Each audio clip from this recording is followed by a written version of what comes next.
But I am indeed just overjoyed to see Mother Davis back this morning.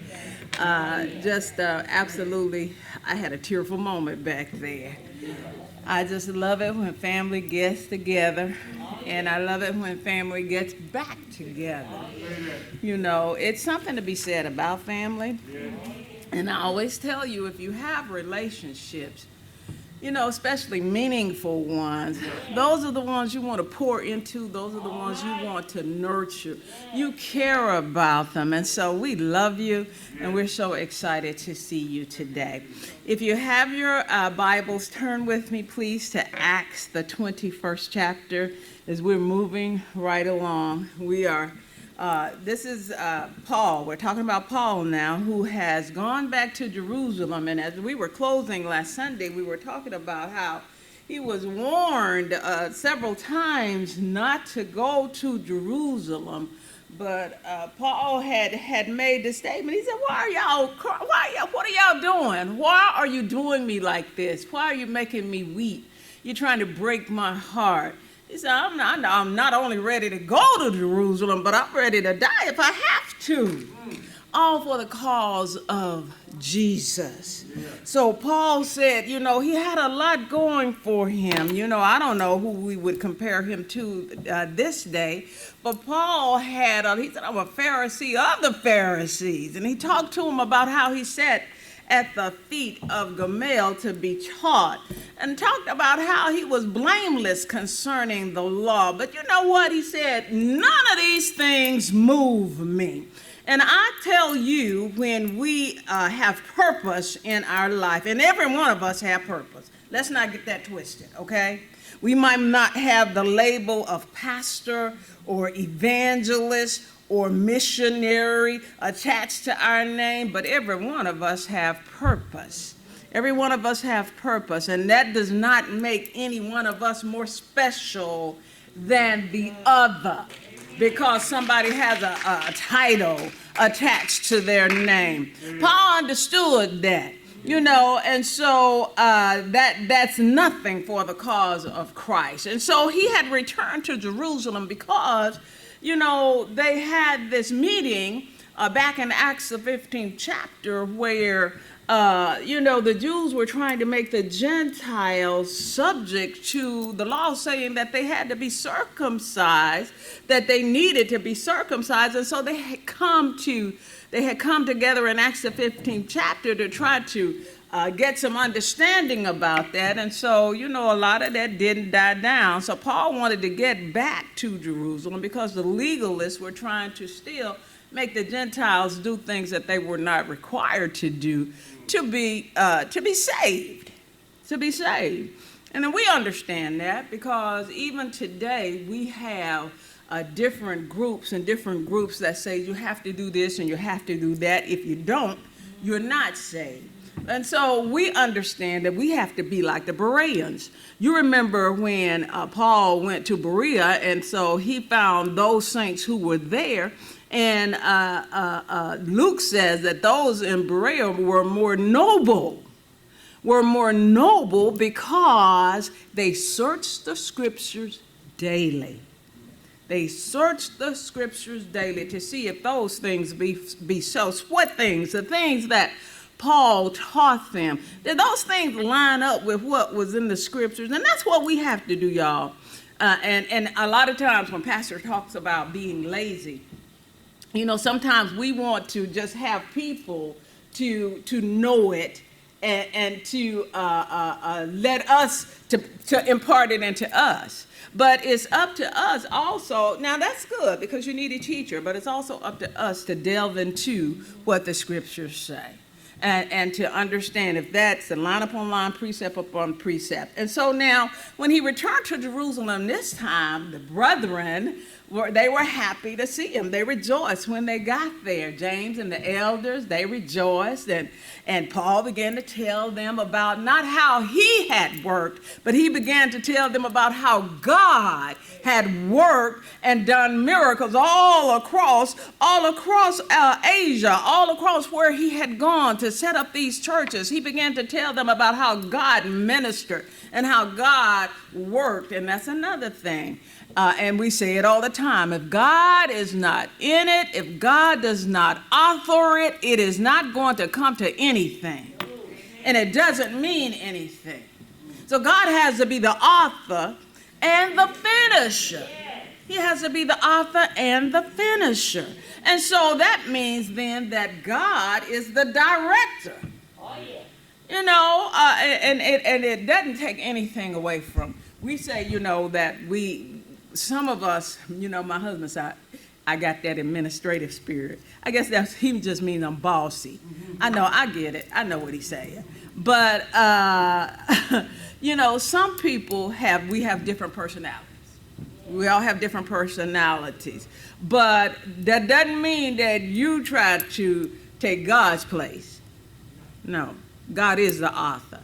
He's the Alpha, and he is the Omega. And so now they were happy to see him. He began to tell them about all that God had done, but then they began to tell him about a rumor that had been making its way around. And the rumor was that Paul is then told of a rumor. It says that all the Jews which are among the Gentiles, that Paul was telling them to forsake Moses, saying that they ought not to circumcise their children, neither to walk after the customs. And so in order to refute that rumor, what they said, okay, this is what we want you to do. We want you to put yourself under a Jewish vow. We want you to shave your head. And then we have these 4 other young men over here. We want you to sponsor them into doing the same thing. Well, Paul agreed to do that, and so he reported himself to after the purification ceremony, he went to the priest the next day. He and the men had to wait 7 days and then offer, you know, their sacrifices that had to be offered with that. So the whole plan was safe. It was just to placate the Jews so that they would be okay. It appeared safe and wise, but it didn't work. You know, the wisest thing that we can think of is always the foolish thing when it comes to God, because, you know, we just don't have the sense that we think we have. So instead of bringing peace, it caused an uproar, and Paul ended up a prisoner. So now, just as happy as they were to see him, they didn't mind throwing him into jail. And here we are in Acts the 21st chapter and the 27th verse. And it says, and when the 7 days were almost ended, the days of purification, the Jews which were of Asia, when they saw him in the temple, stirred up all the people and laid hands on him. You see, these people had followed him all the way from Asia over to Jerusalem just to stir up trouble. And that is what you call persecution. Just the same way that Paul used to persecute the church, he's being persecuted by his own people. He's being persecuted by his own people. They followed him because they did not agree with the doctrine that he was espousing. And so they caused trouble. They stirred up the people. So they just didn't follow him to persecute him. They went to the crowd. They went to the people and tried to get the people to go to their side, to go against Paul.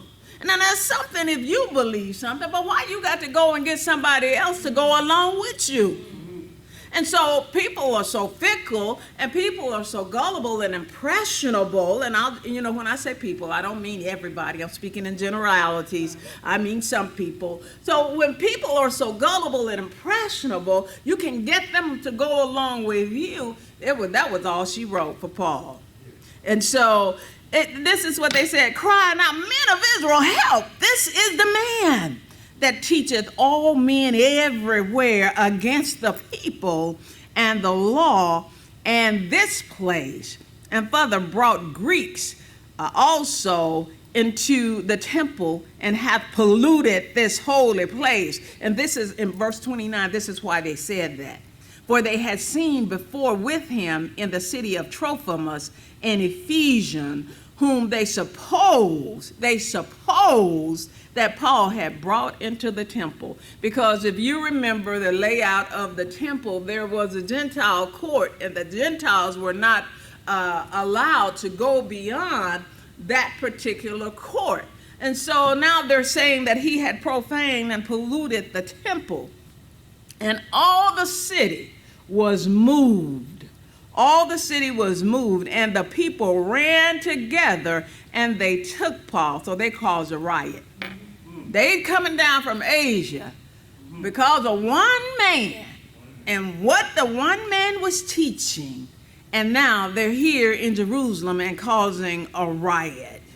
So they ran together and took Paul and drew him out of the temple, and forthwith the doors were shut. And so they seized him, and it would have killed him too. They were out for blood. They were bloodthirsty. They would have killed him too if the Roman guards hadn't intervened in just the nick of time. And so look, as they went about to kill him, in verse 31, tidings came unto the chief captain of the band that all Jerusalem was in an uproar. So this guard immediately took soldiers and centurions and ran down unto them. And when they saw the chief captain and the soldiers, they left beating of Paul. Thank God. Then the chief captain came near and took him and commanded him to be bound with 2 chains, and demanded who he was and what he had done. Well, he bound. You see that? They bound him with the chains before they even knew what was going on. What is that? It sounds like what's going on today. Ain't that crazy? You binding me with chains? You don't even know who's done anything. Is it me or is it them? Like, why you want to put the chains on me? And so when the people were interrogated, look, didn't nobody even know what was going on. They didn't know why they were in the riot. They just in the riot. You just following the next person. Just following the leader. You know, my mama used to always say, so what you gonna do? If Sally jump off the cliff, you gonna jump off the cliff too? You know? And so just because somebody else is doing it doesn't make it right. And so look, he asked, the chief captain came near and took him and bound him with 2 chains and demanded who he was and what he had done. And look at verse 34. And some cried one thing, some another, among the multitude. And when he could not know the certainty for the tumult, he commanded him to be carried into the castle. So, I don't know, we saw somebody running and we all just started running. And when he came up on the stairs, so it was that he was borne of the soldiers for the violence of the people. Let's go over to verse 36. For the multitude of the people followed after him, crying, away with him. Doesn't that remind you of when Jesus was arrested and when they had Barabbas and they had Jesus there? And then when all the people cried out, you remember how Jesus came into Jerusalem, how he came in? They laid palm trees down, they waving the palms, Hosanna, Hosanna, Hosanna. He came in like a king, but then before it was over, they were hollering, crucify him, crucify him. The same thing. And so, as Paul was to be led into the castle, he said unto the chief captain, may I speak unto thee? Who said, canst thou speak Greek? See, they didn't have a clue of who Paul was and what he was capable of. This shows me some type of humility that Paul exhibited when he was there among the people. Even though as Paul, Paul had his pedigree was on point. And so, but he didn't allow that to go before him, because as I said earlier, he said, none of that moves me. I could do all of that. I mean, I am all of that, but none of that moves me. And so in verse 38, look, see, he made a wrong presumption, the captain, the guard. Art not thou that Egyptian which before these days madeth an uproar and leddeth out into the wilderness 4,000 men that were murderers? But Paul said, I am a man which am a Jew of Tarshish, a city in Cilicia, a citizen of no mean city, and I beseech thee, suffer me to speak unto the people. And when he had given him license, Paul stood on the stairs and beckoned with the hand unto the people. And when there was made a great silence, he spake unto them in the Hebrew tongue, saying. So now he's getting ready to give them a defense. He talks to them in their native tongue, and so that calms them down for a while. This helps to quiet them down. And so he talks to them as he begins to explain to them, as he begins to lay out his defense. He talks to them, sure enough, he lets them know who he was. This is his witness. He talks about his early conduct. You know what? He says, look, I persecuted this way. Go all the way down to chapter 22 and verse 4. He says, and I persecuted this way unto the death, binding and delivering into prison both men and women. Oh, I'll stop right there and say to you, as saints, as believers, as witnesses, that every one of us have a past. Every one of us have a past. There are things in our past that we're not proud of. That's every one of us have things that we are not proud of. But let me say this to you as we read about Paul and how he's laying out his defense. Did that disqualify God from using him? No. Paul said, I became a pattern. I was a chief among sinners. Just a pattern laid out that God used me as a pattern so that when others could see what God can do. And that's what we have to look at our past as. The things that we have come through and the things that we have been delivered from, those are things that God can use to help us help somebody else. Oh, we're not ashamed. We're not ashamed. We look back on it sometimes and we are, it makes us down a little bit sometimes. But we look back on it with joy in our hearts saying, God, thank you for delivering me. God, thank you for bringing me this far. God, thank you for not disqualifying me because of what I've done and what I've been through. Because, y'all, some of us have done some really low-down things. We want to always talk about other people, Curtis. We're good at that. We want to point out everybody else's faults. We want to point out, they used to do this and they used to be that. But we never really turn the light around on ourselves to talk about us. Oh, my God. I sit down sometimes and I think about some of the things that I've done, and it's like, Lord, have mercy. I wouldn't want to get up and tell Manasseh about some of the things. You know what I'm saying? But that's nothing. God can take all of that. As a matter of fact, that's part of his providence. When we talk about Romans 8:28, how all things work together, that's what it's talking about. All the things in your past, all the things that you've done, all the things that you messed up, God can take that and work it together for the good, for your good and for his glory. Amen. He could do that. I'm a living witness to that. He's still doing it. Amen. And so he says, look, he talks to them about where he came from and what he was. He says here that I am verily a man which am a Jew, born in Tarshish, a city in Cilicia, yet brought up in this city at the feet of Gamaliel, and taught according to the perfect manner of the law of the fathers, and was zealous toward God as ye all are this day. Because what they were doing, they thought they were doing it to protect their doctrine, to protect what they believed.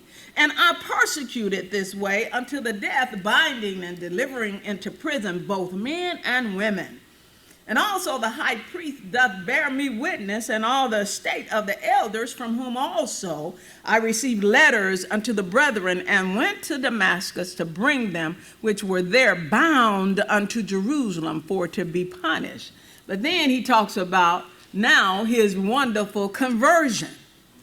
And it came to pass that as I made my journey and was come now unto Damascus about noon, suddenly there shone from heaven a great light round about me. And I want to say this, that everything, this was, to me, was magnanimous. Paul's conversion, this was a magnanimous way that God spoke to him. And I believe God had to speak to him that way in order to get his attention. But y'all, God, he doesn't move like that all the time. Sometimes, y'all, it's just a still, small voice. Sometimes it's just a whisper. Sometimes it's through, you might be looking at television and it might be a commercial on, Brother Wade. And there's something in the commercial that God will speak to you through that commercial, a word from a place that you never even thought about. It might be something that you pick up in the paper and read and you said, that's God speaking to me. Yeah. That's God. And so we have to be open enough to be able to discern when God is speaking. And so the light shone me. He said, I fell unto the ground and heard a voice saying unto me, Saul, Saul, why persecutest thou me? And I answered, who art thou, Lord?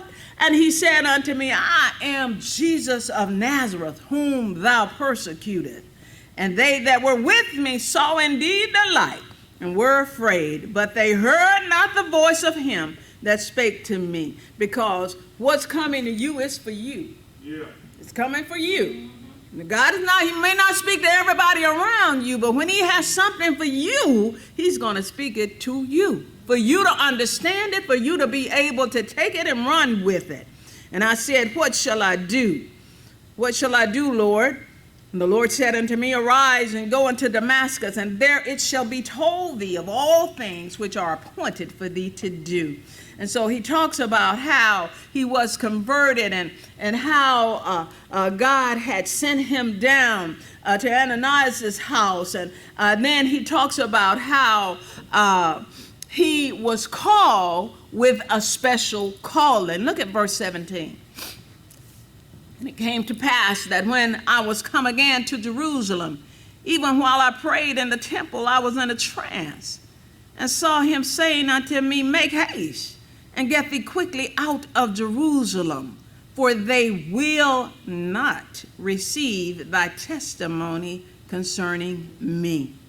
You see, and God spoke to him the straight truth. Because even now, when he's in Jerusalem right now, they're still not accepting and receiving what he's saying. And I said, Lord, they know that I imprisoned and beat in every synagogue them that believed on thee. And when the blood of thy martyr Stephen was shed, I also was standing by and consenting unto his death, and kept the raiment of them that slew him.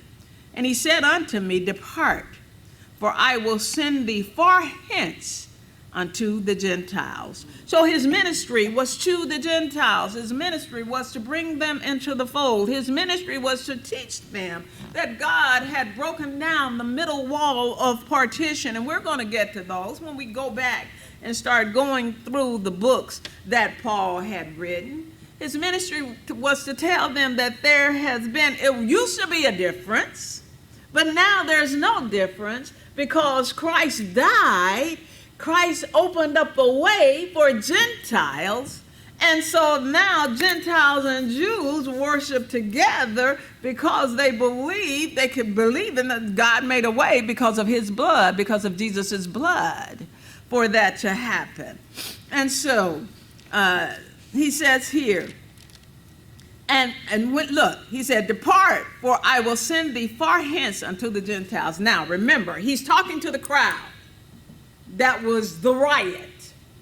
He calmed them down when he began to speak to them in Hebrew. But as soon as he said the word Gentile, he didn't do anything. All he had to do was speak the word. The word Gentile came out of his mouth.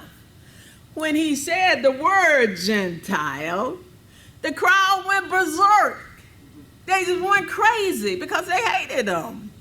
The crowd went berserk. Look, and they gave him audience unto this word, and then lifted up their voices and said, away with such a fellow from the earth, for it is not fit that he should live. Just because he said the word Gentile.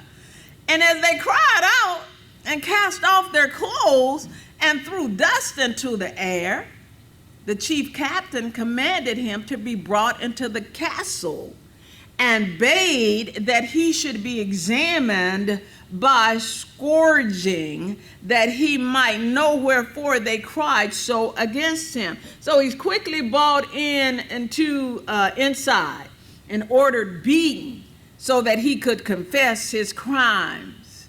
Again, it just kind of reminds you of what's going on today. They ordered him beating so he could confess his crimes. But when the captain finds out that he has Roman citizenship, that stops. Look at verse 25. And as they bound him with thongs, Paul said unto the centurion that stood by, is it lawful for you to scourge a man that is a Roman and uncondemned? See, they hadn't even brought any charges against him. We go all the way back to when they first put their hands on him. They bound him with chains. Don't not charge, nothing. But they're getting ready to beat him, to make him, what do they call that? To coerce a confession. Coerce something that I haven't done. I'm innocent. And so he says, when the centurion heard that, he went and told the chief captain, saying, take heed what thou doest, but this man is a Roman. Because see, that would have been a crime for them if they had beaten him. Then the chief captain came and said unto him, tell me, art thou a Roman? He said, yeah. And the chief captain answered with a great sum of, he answered, with a great sum obtained I this freedom. And Paul said, but I was freeborn. You might have bought your freedom, but I was born a Roman citizen. And so there was nothing that he could say then. Then straightway they departed from him, which should have examined him. And the chief captain also was afraid, after he knew that he was a Roman, and because he had bound him. And so he is brought before the Sanhedrin. You know, that's the council. He was brought before the Sanhedrin the following day and defends himself before the Sanhedrin. So in chapter 23, that's what that is about. So when he is before the Sanhedrin, there are several things that take place. We go to chapter 23, verse 2. Paul says this, as he began this discourse before the Sanhedrin. He says, men and brethren, I have lived in all good conscience before God until this day. And just as he said that, Ananias, the high priest, stood by him and slapped him. And so Paul says, he comes back and says, you know what? God shall smite thee, thou whited wall. For sittest thou to judge me after the law, and commandeth me to be smitten contrary to the law? And they that stood by said, revileth thou God's high priest? See, Paul didn't know the man was a high priest. You know, all he knew is he had been slapped. You know, so he's like, look, I'm sorry. I'm sorry. He said, I didn't know. I wish not, brethren, that he was the high priest. For it is written, because Paul's saying, look, I try my best to do what the scriptures say. For it is written, thou shalt not speak evil of the ruler of thy people. So that's my bad. I just, you know, I wasn't trying to do that. But when Paul perceived in verse 6 that one part were Sadducees and the other Pharisees, he cried out in the council, men and brethren, I am a Pharisee, the son of a Pharisee. Of the hope and resurrection of the dead, I am called in question. And so we know then, Paul, after he identifies himself as a Pharisee and a believer in the resurrection, because, see, that was a point of a contention between the Sadducees and the Pharisees. So, the Pharisees believed in resurrection, and the Sadducees did not. And so, that caused friction right there. In verse 7, and when he had said so, there arose a dissension between the Pharisees and the Sadducees, and the multitude was divided.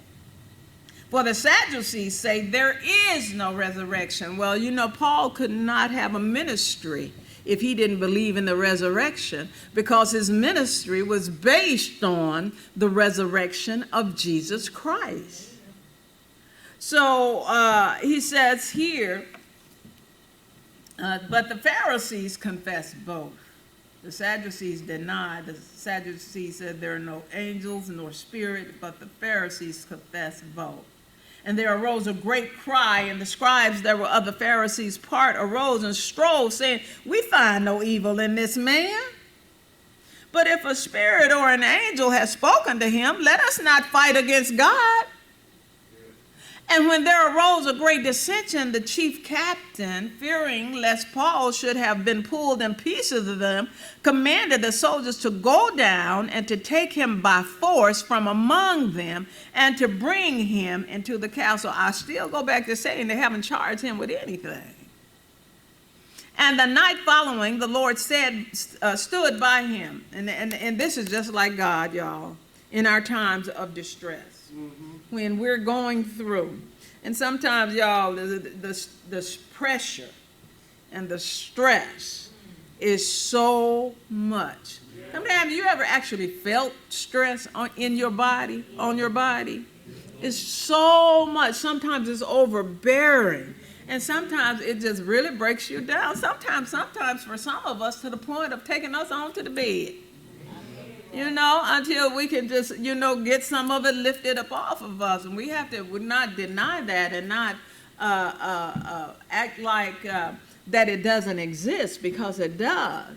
But those are the times, it's just like here, that God can come in. God can lift your burden, even in the midst of a storm. Not saying that the storm is going away, not saying that, it's any better, but God can encourage you to let you know that everything is going to be all right. Yeah. And right at this moment, Paul needed encouraging. And God came to Paul and spoke to him, and he said, look, be of good cheer. Be of good cheer, Paul. For thou hast testified to me that you've been a good soldier. Yes. You've been a good soldier. You've been doing just what you were sent out to do. Oh, yeah. Don't get it twisted. You've been a good soldier. Yeah. He says, for just as thou hast testified of me in Jerusalem, so must thou bear witness also at Rome. In other words, you got more to do, brother. There's more for you to do. And so the Lord encourages him to let him know he will make it to Rome. Now, it's not going to be easy, because just like the Jews from Asia came down to continue persecuting you, the persecution is going to continue. But I am going to be with you.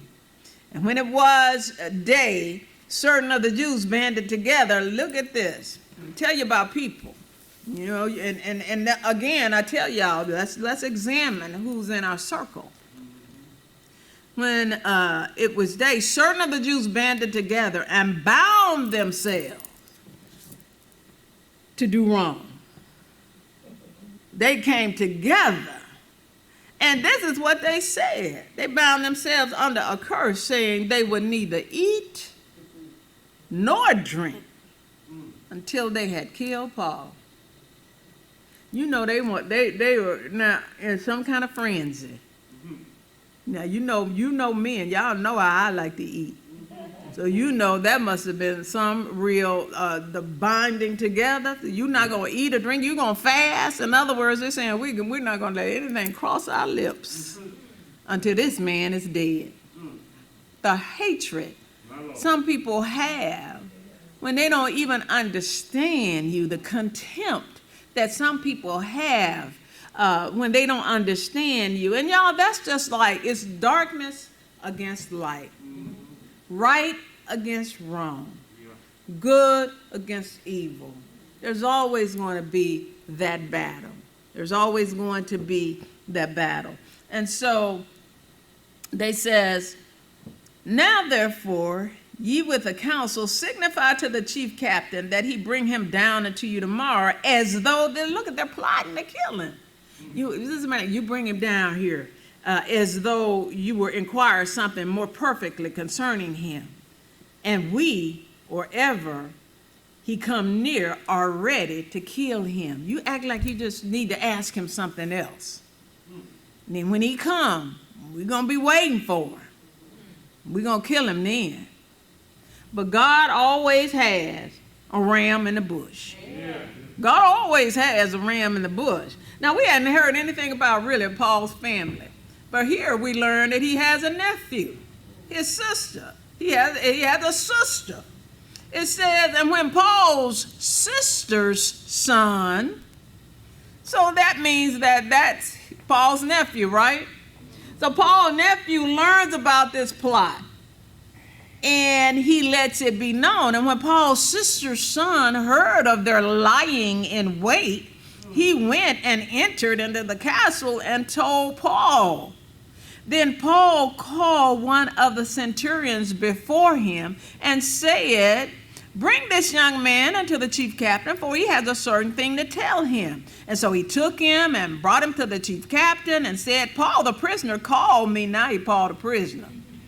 You know, he started out as Paul the missionary when he first got to Jerusalem. Now they got it all messed up, and now they're calling him Paul the prisoner. Paul the prisoner called me unto him and prayed me to bring this young man unto thee, who has something to say unto thee. And so they brought him in, they brought his nephew in, and in verse 20, his nephew says, the Jews have agreed to desire thee that thou would bring Paul tomorrow, thou would bring down Paul tomorrow into the council, as though they would inquire somewhat of him more perfectly. But do not thou yield unto them, for there lie in wait for him of them more than 40 men, which have bound themselves with an oath that they will neither eat nor drink till they have killed him. And now are they ready, looking for a promise for thee. I wanted to say, you know, it's something when God places people in the right place for the right time. See, you know, he come that you this, like I said, we hadn't heard anything about Paul's people, but now his nephew is at the right place at the right time. It's not coincidence. It's not by coincidence. That's by divine intervention. God intended for it to happen that way because God has set in motion a plan that he was going to see it through. God, the author, and God, the finisher. So because he started it, this plan is not going to end until it ends the way that I have planned it. That's God. That's God. And that's the way God operates in our lives. Y'all, God has set a plan in motion. And it's not going to end until it works its way the way he intends for it to work. It's not going to. It's working together for our good. And so when he learns about this, he quickly removes Paul that very night, and he sends him to Caesarea protected by 470 armed soldiers. He sends him to Felix, the governor over in Caesarea, and then he explains why Paul is there. And so in verse 23, I'm in chapter 23, verse 23, and he called unto him 2 centurions, saying, make ready 200 soldiers to go to Caesarea, and horsemen 70, and spearmen 200 at the 3rd hour of the night. Now, so it take that many people to protect him. Y'all bound him. You haven't charged him with anything. He's one man. He's one man. But, you know, You see 40 men that want to lie in wait to kill him. But now, okay, so they treat him kind of like, a king by surrounding him with all of these people to make sure that he gets to Caesarea first. I think probably because they know they're wrong. You know, how people try to make up stuff or make up to you when they know they've done you wrong. Yeah. But the right thing would have been to let him go. And so they provided them with beasts that they set Paul on, and they brought him to Felix. And so he had written a letter, Claudius Lysias, that's who sent him over to Felix, the governor in Caesarea. And it says in verse 27, this is what was in the letter, and we're going to end with this. This man was taken of the Jews, and should have been killed of them. Look, now he's making himself seem like he was a rescuer. Hadn't done anything to ensure his safety other than what he's doing now to get him over to somebody else, for somebody else to make a decision about what to do with him. He says, then came I with an army and rescued him, having understood that he was a Roman. Didn't even know he was a Roman until Paul told the chief guard that he was a Roman. And when I would have known, look how many times he says I. That's to make himself look good, putting himself in the best light. And when I would have known the cause wherefore they accused him, I brought him forth unto their council, whom I perceived to be accused of questions of their law, but to have nothing laid to his charge worthy of death or of bonds. Okay, well, then that's clear. Then let him go. And when it was told me how that the Jews laid wait for the man, I sent straightway to thee and gave commandment to his accusers also to say before thee what they had against him. Farewell. Then the soldiers, as it was commanded them, took Paul and brought him by night to Antipatris. On the morrow they left the horsemen to go with him and return to the castle. Who, when they came to Caesarea and delivered the epistle, the letter that the letter that Claudius had written, when they had come back to deliver the epistle to the governor, presented Paul also before him. And when the governor had read the letter, he asked of what province he was, and when he understood that he was of Cilicia, he says, I will hear thee, said he, when thine accusers are also come. And he commanded him to be kept in Herod's judgment hall. You see, those that had accused him didn't even come to say what they had accused him of. And so Felix says, okay, I'll hear you, but let's wait. Let's just wait until they come, that we can hear their side, and then we'll talk about it then. So we're going to stop here, and we'll pick up with this point when we begin next Sunday. Give the Lord a hand, praise everybody.